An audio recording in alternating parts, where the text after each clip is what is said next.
If you're a preclinical student or an aspiring medical student, I'd like for you to give me your time in order to share with you the very important lessons that I've learned over the course of 7 years of being a med student that will not just make your med school journey as smooth as possible but enjoyable as well. But before we get into the video, hi bandmates and to my new viewers, hi guys, I'm Abby, a student doctor based in Nigeria, currently in her 5th year of studies. And now that we're done with the formalities, let's jump straight into the video. The first thing you should understand is, as preclinical students or even aspiring medical students, the preclinical stage is the biggest free time you'll be getting as a med student throughout your med school journey. So I want you to utilize this particular phase of your life really, really well. This is the stage where you should be finding out your friends and those who are going to be your study partners. Because one thing I've noticed is sometimes your close friends are not going to make the best study partners because they will be more of distractions rather than motivation. It doesn't mean that you do not love them or you love them less. You just know how to prioritize and be like, okay, these are my friend groups, these are my core friend groups, but they are not my study mates. Then you should also find out your friends as well who are also going to be your study mates. Preclinicals is the period where you set pace for how you're going to be studying throughout your med school journey, because it is a journey. So you have to figure out who you're going to be doing different parts of this journey with, and that includes your close friends, your study group, and also your study pattern. This is the period where you should experiment different study styles, different study techniques, and find out what works for you and stick with it. It's not in your clinicals that you're going to come and start looking for ways to study, learn how to study for hours, but you're going to be doing all this in your preclinical phase. So I need you to take this phase of your med school life really, really seriously, because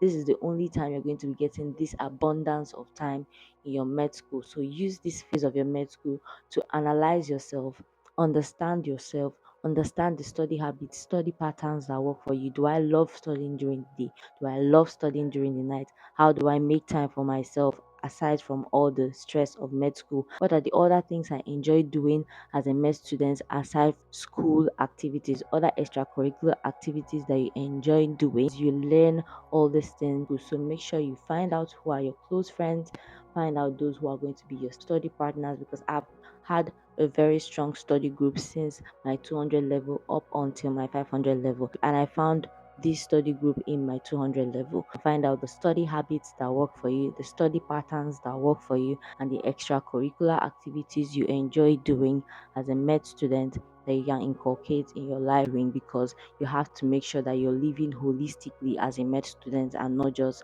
focusing on just the academic side of life. The next thing is, let's talk about the almighty second MBBS exam.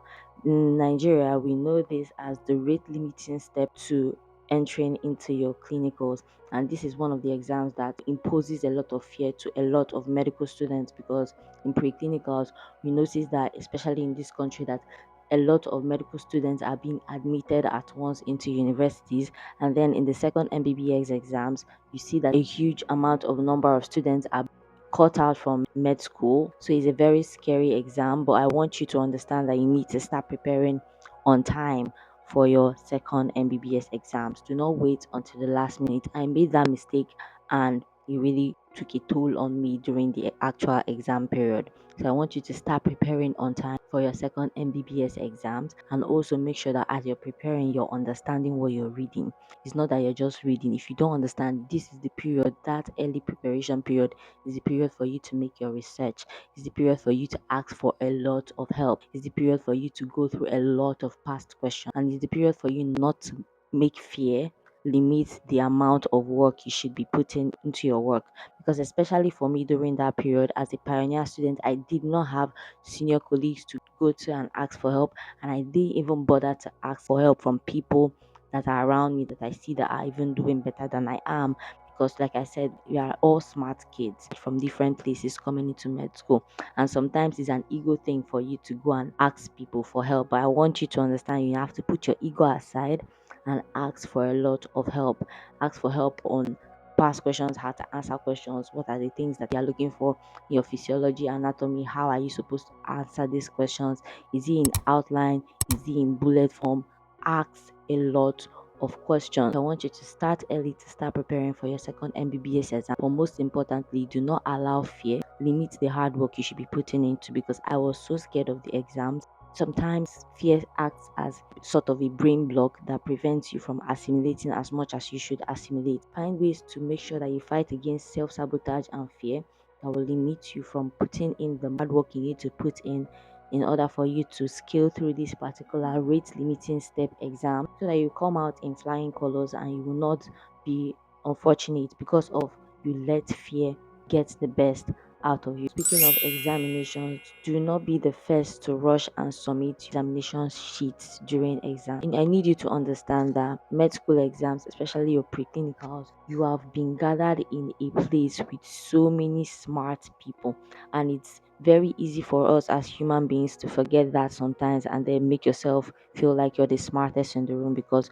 you've always been one of the smartest in your primary school, your secondary school, then you're brought into medical school and you think it's the same thing. No. I want you to understand that you need to make sure that you're giving every single bit of your energy in that examination hall. Don't be quick to just write and go and submit to feel like or to show whoever you want to show that you actually know what you're doing. Nobody really cares whether you're the first person or the last person to submit your examination paper. Make sure you take your time to dot your I's and cross your T's. That few minutes you're going to be rushing to go and submit, you can use it to go through your work again and again, and you might see a mistake or a spelling error. One mark is enough to make or break you in med school, and sometimes some lecturers can be quite sensitive, they are not in a good mood, and because of the wrong spelling you give them, you might be writing the right thing, or because of the wrong spelling they will remove one mark from you, and that one mark is enough to get you through that particular exam. So make sure that you are not in a rush to go and submit your papers. Make sure that you actually answer the question they want you to answer, and you're not in a rush thinking you know what you're writing when you're answering the right answer but for the wrong questions. So make sure you go through your work thoroughly before you leave each examination hall. Don't be in a rush to go and submit. Like I said, nobody really cares whether you're the first or the last to submit. As long as you submit last and you still submit well, go ahead and submit last. It's okay. Okay. The next thing is you see your practical examinations. Make sure you put in a lot of effort into your practicals as well, just as much as you're putting effort into your theories and your MCQs. Make sure you put in a lot of work into your practicals, because practicals is one of the places that you can gather a lot of marks to boost up your already existing marks. If your marks have been low throughout your tests and the tests you've been taking throughout the semester, trust me, you can use practicals to boost your marks, because they give quite a wholesome amount of mark to practicals, just as much as they give to theories and MCQs. So if you see yourself and you're very good with practicals, because practicals are very easy to pass, put in effort. Don't go with, oh, I've written my orals and my theories by having practicals on Monday. Might as well use this Saturday and Sunday to rest and then go to school on Monday and write off heart. No, make sure you put in as much effort as you put in during the preparations for your MCQs and your theories into your practicals, because it's going to help you with that 1 or 2 marks you need to pass your examination. Make sure you put in effort into your practicals as much as you're putting effort into your theories. Then, speaking of tests, the series of tests that will be given to you throughout your medical school, right from the onset of school to the last semester of your school, you'll be given different series of tests. School, different schools call it different things. My school we call it in course.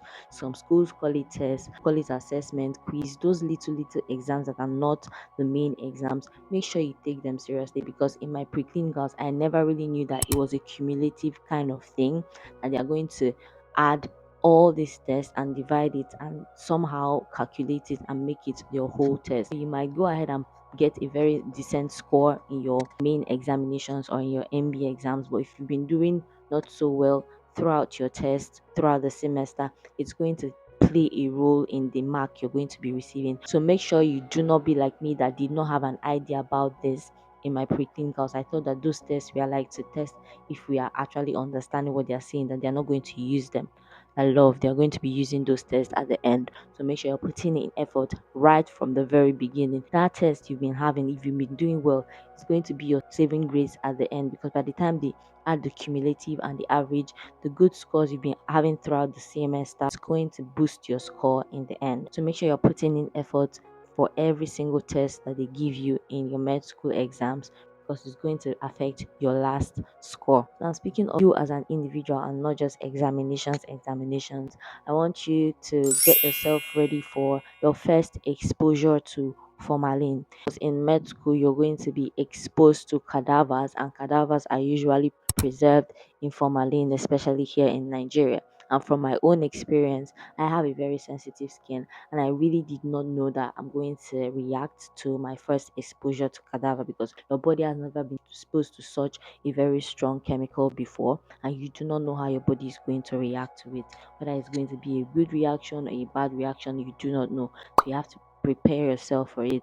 Get yourself a very good nose mask. If you have any Google you can use to enter, wear your goggles when going in there, lab coats when going in there, and have any antihistamine cream if you are like me that easily get allergic reactions to different changes in the environment. Get yourself antihistamine creams just in case you react to formalin like I did. And don't worry about your eyes. It's going to sting a bit, but you'll get over it eventually. So don't panic when your eyes is maybe stinging or red after you've been exposed to your first experience of cadaver. Over time, your body is going to get accustomed to it, and you no longer be feeling the intense pain you felt the first time you were exposed to formalin. But just in case, have antihistamine creams that is going to help you to calm your allergic reactions in case you react to formalin. And now the next thing is, like I said before, your preclinicals is the most abundant time you'll be having throughout your med school journey. So make sure that as much as you are reading and you're studying and preparing yourself for exams, it shouldn't prevent you from also having fun. That's both of all fun and no play really makes people dull. Not just physically, but mentally and socially as well. So, like I said, when you're going into med school, you should approach it in a holistic manner. So, make sure you make out time for yourself to be exposed to other aspects of life, exposed to other people aside from medicine. Make sure you have fun. Attend events that are happening in school or outside the school. Make sure you go out and meet new people, interact with new people, have fun. Go out and play ball. Go out with your friends. Go out for a couple of drinks, have picnic, birthdays, celebrate them. Do not be boring to the point that you're just engrossed with just the activities of medicine. You get of age and then you start going on dates. If you're having a conversation with your potential boyfriend or girlfriend, and all you can talk to them about is just med school, but no other no hobbies, no other skills you have aside from everything related to medicine. Yeah, I'm already bored on behalf of your future boyfriend or girlfriend, just so you know. But just make sure that throughout your journey of preclinicals, make time for yourself to enjoy, to have fun with your friends, even to have fun by yourself, not just you go to school, read your book, watch movies. Try to explore different things. And if you're in interesting city, you can go out and check out the things they have. Maybe they have an amusement park, really nice restaurants. Make out time to go out and explore and have fun as well, so that you make sure that you're living holistically as a med student and not just having one side being accomplished and the other side being dormant, so that when you come out in society you'll be able to relate with a lot of things that are not just revolving around medicine. The next thing I want you to know is I need you to complete your school fees before every main examination, to prevent you from being distracted and emotionally downcast during your examination, that they will just pop in and be like, if you've not paid your fees, I need you to get out of this examination hall. No, it's the university, especially in Nigerian federal universities, you're given a long period of time to, source for your income and pay up your fees, but you can still be going to school and going to lectures. But during examinations, most of the time they come in and then request for you to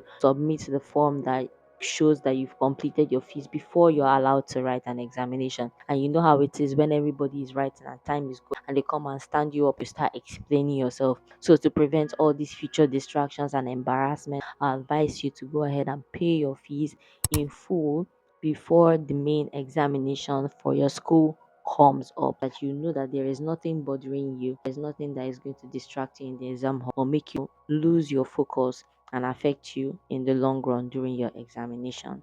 One thing I need you to understand is med school is a place that is full of so many smart people, so many intelligent people, and you see these intelligent people are going to be pushed to the last brink of their strength and endurance. But I want you to know that no matter how choking and tiresome it might be, especially as preclinical students that are being thrown into such a very harsh environment after coming all the way from secondary school where you get things easily done without so much stress, and then you're thrown into this system where you need to tear yourself through your skin, your muscles, your bones to make sure you achieve, even if it's the barest minimum, to get into the next level of your education in med school.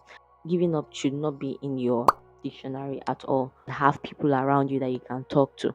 Your parents, if they are not understanding, because sometimes some parents cannot be understanding. I'm blessed to have parents who are really, really understanding of how tough the system can be and how it is that failure does not mean that you're actually not putting in effort as a med student. It does happen every now and then.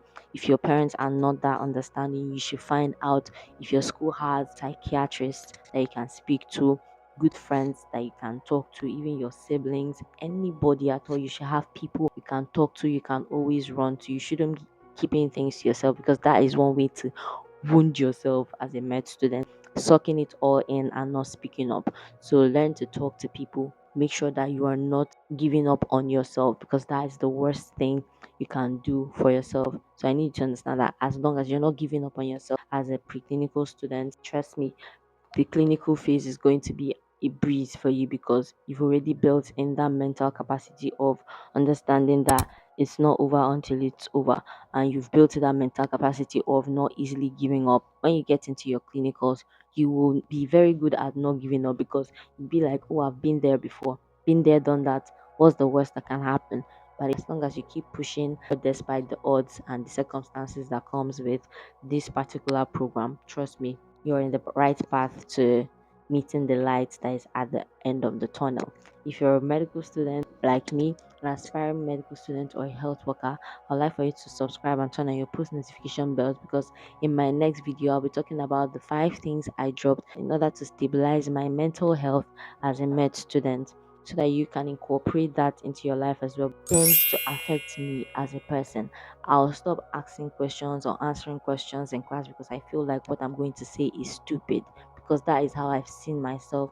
That is where I've placed myself, because I just saw that I did not do so well in my last exam. So why should I trust myself with my answers? Go ahead and check out this video I made about the day-to-day essentials that you'll be requiring as a medical student, all that you need in order to make your day-to-day journey as a med student as smooth and enjoyable as possible.